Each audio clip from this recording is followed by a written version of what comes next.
Assalamualaikum warahmatullahi wabarakatuh.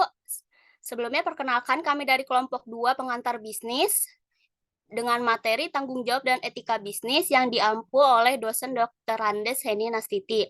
Berikut anggota kelompok kami. Yang pertama ada Ataya Sabina Deina dengan NIM akhir 257, Cinta Aulia Dewi dengan NIM akhir 242, Inaya Deliawan dengan NIM akhir 261, Kansaneila Khoirunisa dengan NIM akhir 254, dan Sabrina Akila dengan NIM akhir 264. Materi yang pertama itu ada pendahuluan. Etika bisnis adalah suatu bentuk etika terapan atau etika profesi yang mempelajari tentang etis dan moral atau masalah-masalah etika yang muncul dalam lingkungan bisnis. Berlaku untuk semua aspek perilaku bisnis dan relevan dengan perilaku individu dan organisasi bisnis secara keseluruhan.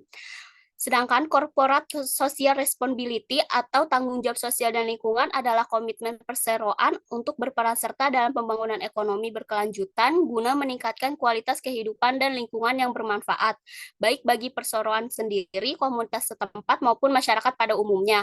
Aktivitas korporasi di lapangan dapat berdampak pada sosial ekonomi, lingkungan baik yang bersifat positif maupun negatif, yang harus ditanggung masyarakat.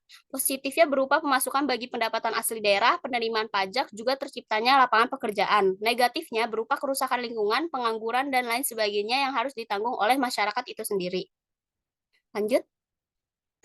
Nah, selanjutnya ada tanggung jawab sosial dan bisnis. Yang pertama itu ada pelaku bisnis hendaknya memperhatikan kepentingan masyarakat. Kedua, barang yang dijual merupakan kebutuhan masyarakat. Dan yang ketiga, sebagian keuntungan digunakan untuk kepentingan masyarakat. Selanjutnya di sini ada poin-poin prinsip etika dan bisnis. Yang pertama ada prinsip otonomi, prinsip kejujuran, prinsip keadilan, prinsip saling menguntungkan, dan prinsip integritas moral. Di sini PT yang kita ambil adalah PT Pertamina. Tanggung jawab sosial perusahaan. Yang pertama terhadap karyawan berkomitmen untuk menyamaratakan semua pekerja baik dari segi agama, suku, gender, dan lain sebagainya. Pekerja harus melakukan pekerjaan sendiri maupun kolektif yang dipercaya perusahaan secara profesional dan jujur dan proaktif dengan mengutamakan kepentingan perusahaan dan menjaga harmonisasi hubungan kerja yang selaras dan seimbang dengan perusahaan. Yang kedua, terhadap penyedia barang dan jasa atau produksi. Pertama, menetapkan penyedia barang dan jasa berdasarkan kepada kemampuan, kompetensi, dan prestasi. Kedua, menjatuhkan sanksi yang tegas terhadap penyedia barang dan jasa yang melakukan pelanggaran. Yang ketiga, melaksanakan pembayaran kepada penyedia barang dan jasa dengan tepat waktu dan tepat jumlahnya. Yang terakhir, memelihara komunikasi yang baik dengan menyediakan barang dan jasa termasuk menindaklanjuti keluhan dan keberatan. Next. Yang ketiga, terhadap mitra kerja.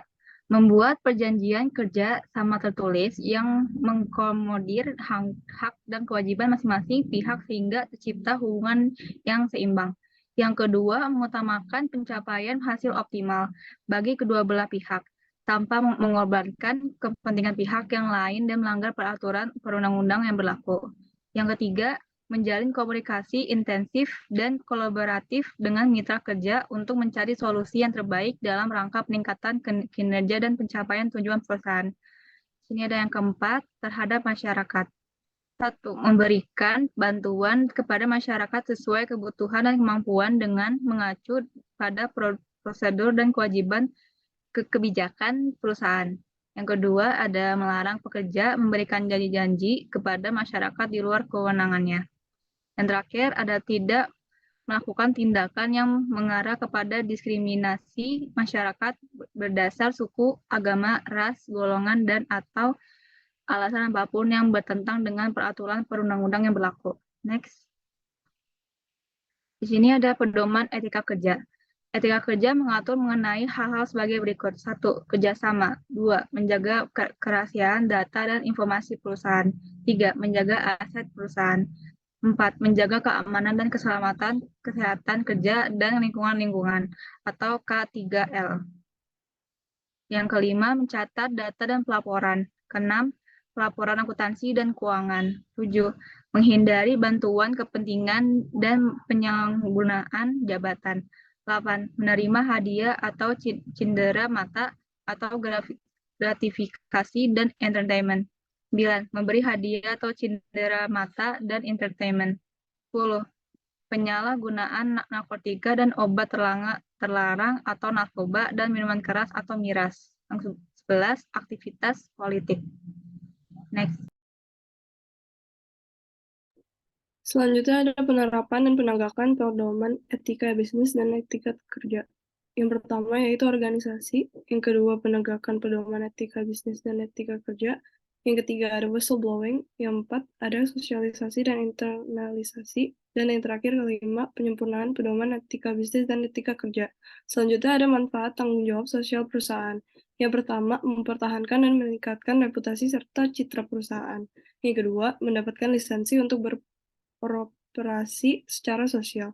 Yang ketiga, melebarkan akses sumber daya bagi operasional usaha.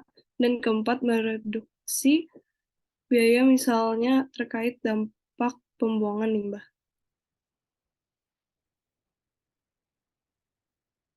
Selanjutnya ada tujuan penerapan etika bisnis PT Pertamina. Tujuan penerapan pedoman etika bisnis dan etika kerja melaksanakan tugas dan tanggung jawab masing-masing atau kolektif dalam hubungan kerja dengan stakeholder perusahaan, sesama insan, PE, PC, ADK, dan atau pihak lain yang memiliki hubungan kerja atau bisnis dengan perusahaan.